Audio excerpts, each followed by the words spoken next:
Bienvenidos a un momento con Dios, que el Señor los bendiga. Vamos a continuar nuestro estudio. Estamos terminando ya la carta de Santiago, así que veamos el último capítulo y pongámoslo en práctica en nuestra vida.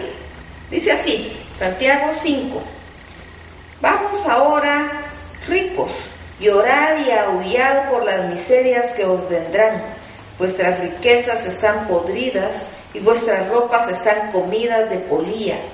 Vuestro oro y plata están enmohecidos, y su moho testificará contra vosotros, y devorará del todo vuestras carnes como fuego. Habéis acumulado tesoros para los días postreros. He aquí, clama el jornal de los obreros que han cosechado vuestras tierras, el cual por engaño no les ha sido pagado por vosotros. Y los clamores de los que habían cegado han entrado en los oídos del Señor de los ejércitos. Habéis vivido en deleite sobre la tierra y sido disolutos. Habéis engordado vuestros corazones como en día de matanza. Habéis condenado y dado muerte al justo, y él no os hace resistencia. Por tanto, hermanos, tened paciencia hasta la venida del Señor. Mirad cómo el labrador espera el precioso fruto de la tierra, aguardando con paciencia hasta que reciba la lluvia temprana y la tardía. Tened también vosotros paciencia y afirmad vuestros corazones, porque la venida del Señor se acerca. Hermanos, no os quejéis unos contra otros, para que no seáis condenados. He aquí, el juez está delante de la puerta. Hermanos míos, tomad como ejemplo de aflicción y de paciencia a los profetas que hablaron en nombre del Señor. He aquí, tenemos por bienaventurados a los que sufren. Habéis oído de la paciencia de Job y habéis visto el fin del Señor, que el Señor es muy misericordioso y compasivo. Pero sobre todo, hermanos míos, no juréis ni por el cielo, ni por la tierra, ni por ningún otro juramento, sino que vuestro sí sea sí y vuestro no sea no, para que no carguéis condenación. ¿Está alguno entre vosotros afligido? Haga oración. ¿Está alguno alegre? Cante alabanzas. ¿Está alguno enfermo entre vosotros? Llame a los ancianos de la iglesia y oren por él, ungiéndole con aceite en el nombre del Señor. Y la oración de fe salvará al enfermo, y el Señor lo levantará, y si hubiere cometido pecados le serán perdonados. Confesad vuestras ofensas unos a otros, y orad unos por otros, para que seáis sanados. La oración eficaz del justo puede mucho. Elías era hombre sujeto a pasiones semejantes a las nuestras, y oró fervientemente para que no lloviese, y no llovió sobre la tierra por 3 años y 6 meses. Y otra vez oró, y el cielo dio lluvia, y la tierra produjo su fruto. Hermanos, si alguno de entre vosotros se ha extraviado de la verdad, y alguno le hace volver, sepa que el que haga volver al pecador del error de su camino, salvará de muerte un alma y cubrirá multitud de pecados. Bien, tremenda la forma de Santiago de terminar su carta. Y vemos nosotros primero, hay una llamada de atención para los ricos. Y la llamada es una llamada de atención y es una maldición también. Por supuesto que no es por ser ricos, sino es cómo llegaron a hacerlo y cómo mantienen su riqueza.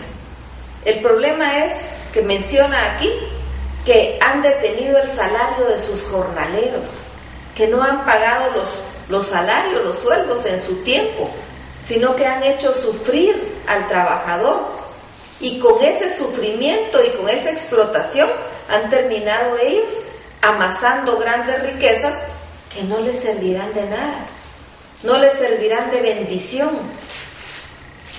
Y esto es algo que nosotros debemos analizar. No importa cuál sea nuestra situación, si estamos en un sitial de autoridad, tenemos que tener cuidado con esto. Si estamos nosotros en una empresa o nosotros mismos tenemos una y estamos amasando, estamos haciendo fortuna a costa de la explotación, a costa de no pagar salarios justos, a costa de no pagar a tiempo, no lo hagamos. Eso no lo bendice Dios. Dios bendice cuando todo se hace bien, cuando amamos a nuestro prójimo, cuando cuidamos a nuestro prójimo, y entonces las mismas personas van a dar más de sí. Pero si nosotros estamos al tanto y estamos cubriendo sus sueldos en tiempo, eso tenemos que tener cuidado. Eso tenemos nosotros que estar pendientes para que no haya ningún problema. Aquí hay una maldición específica contra la ropa, contra las posesiones, contra el oro, contra la plata del rico que hizo sus riquezas de esa manera, o que sostiene o incrementa sus riquezas de esa manera. Realmente, pues, el obrero es justo, es digno de su salario. Debemos pagar su salario. Debemos pagar su salario en tiempo. No debemos acarrearnos a nosotros mismos maldiciones. Por eso decimos que la palabra es clara y nos dice exactamente lo que nosotros tenemos que hacer. Y hay algunos otros aspectos aquí que necesitamos analizar. Dice el verso 9: hermanos, no os quejéis unos contra otros, para que no seáis condenados. He aquí el juez está delante de la puerta. Hermanos míos, tomad como ejemplo de aflicción y de paciencia a los profetas que hablaron en nombre del Señor. He aquí tenemos por bienaventurados a los que sufren. Habéis oído de la paciencia de Job, habéis visto el fin del Señor, que el Señor es muy misericordioso y compasivo. Pero sobre todo, hermanos míos, dice el 12, no juréis ni por el cielo, ni por la tierra, ni por ningún otro juramento, sino que vuestro sí sea sí y vuestro no sea no, para que no carguéis condenación. Esto es algo importante. Algunas veces uno habla con una persona y rápido está diciendo, sí, yo le juro que sí. La palabra dice, no juréis, que vuestro sí sea sí y que vuestro no sea no. Debemos aprender a hablar con la verdad. Si nosotros tenemos que agregarle al sí o al no algo, es porque o no tenemos la autoridad o no tenemos la credibilidad. Nuestro sí tiene que decir sí. Si dijimos sí, es sí. Y si dijimos no, es no. Si no es con nuestra vida nosotros hemos votado nuestra propia credibilidad, aunque digamos sí, la gente no va a creer. Y aunque juremos sobre ese sí, la gente no lo va a creer. Por eso la palabra nos manda a no estar jurando, ni por el cielo, ni por la tierra, ni por nada, que no vaya a ser que nos traiga condenación. Mejor hablemos con la verdad y no hay ningún problema. Y luego nos habla acerca de la oración. Dice, ¿está alguno entre vosotros afligido? Haga oración. ¿Hay alguna aflicción? ¿Hay algo que te aflige, que te aqueja? Tienes que orar. Eso es lo que la palabra nos dice, que llevemos todas nuestras peticiones a Dios en oración y súplica. ¿Está alguno alegre? Pues demuéstrelo, cante alabanzas. ¿Está alguno enfermo? Pues también. Dice, llame a los ancianos de la iglesia para que oren por él, ungiéndole con aceite en el nombre del Señor. Debemos ayudarnos mutuamente como hermanos, porque como iglesia somos el cuerpo de Cristo, pero somos una familia. Entonces debemos unirnos. Si hay alguien afligido, ayudémoslo a orar. Si hay alguien enfermo, ayudémoslo a orar. Hagamos cadenas de oración por el enfermo, visitemos al enfermo, para que Dios tenga misericordia de él. Y la oración de fe salvará al enfermo, y el Señor lo levantará. Y si hubiera cometido pecados, le serán perdonados. Recordemos que el Señor no es el que está condenando, Él es el que murió. Jesucristo es el que murió. Por eso no es el que condena, es el que perdona, porque Él tiene misericordia.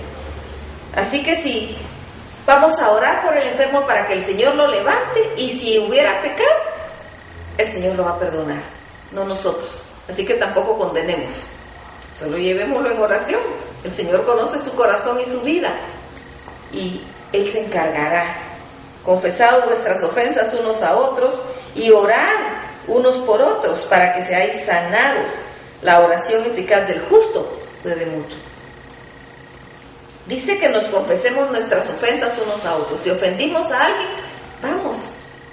Vamos y hablemos con Él, restablezcamos la paz con nuestro hermano, pidamos perdón y también oremos por los demás, intercedamos en oración por los demás. La oración eficaz del justo puede mucho, dice. Así que veamos y veamos cómo Dios se glorifica en las situaciones. Si hay alguno enfermo, pongámoslo en las manos de Dios. Pongámonos de acuerdo nosotros. Oremos por él, clamemos a Dios y veamos a Dios glorificarse en su vida, sin importar cuál sea la situación tan difícil, tan complicada para el humano. Tal vez los médicos dijeron ya no podemos. Dios dice, se puede, porque para Dios no hay imposible. Así que clamemos con fe y vamos a ver glorificarse a Dios una vez más. Dice el verso 19, hermanos, si alguno de entre vosotros se ha extraviado de la verdad y alguno lo hace volver, sepa que el que haga volver al pecador del error de su camino, salvará de muerte un alma y cubrirá multitud de pecados. Muchas veces vemos a una persona que se equivocó y tomó un mal camino. En lugar de condenarle, extendámosle la mano. En lugar de condenarlo y mandarlo al infierno, extendámosle la mano. Si Dios es un Dios de misericordia, también nosotros debemos mostrar misericordia. Hablemosle de la palabra, pero en amor, no para condenarlo. No le digamos solo porque la paga del pecado es muerte. También digámosle, mas la dádiva de Dios es vida eterna. Así que sí, con la palabra, extenderle la mano para que él venga en arrepentimiento al Señor, confiese sus pecados y arregle su situación con el Señor. Esa debe ser nuestra misión. Hablemos, amemos, tengamos misericordia, no condenemos. Recordemos que estamos del lado de Dios. Y si estamos condenando, no es del lado de Dios que estamos. Gracias damos al Señor porque Él nos permite aprender de su palabra. Así que vamos a orar y a platicar con el Señor. Y vamos a volver a leer este capítulo. Tiene mucho para que aprendamos y que pongamos en práctica. Y vamos a pedirle al Señor que nos ayude a ponerlo en práctica. Vamos a entregarle nuestra voluntad a Dios para hacer como conviene, para hacer como al Señor le agrada, y que entonces realmente nosotros podamos ser luz, llevemos la luz de Jesús. Vamos, hermanos, que el Señor los bendiga.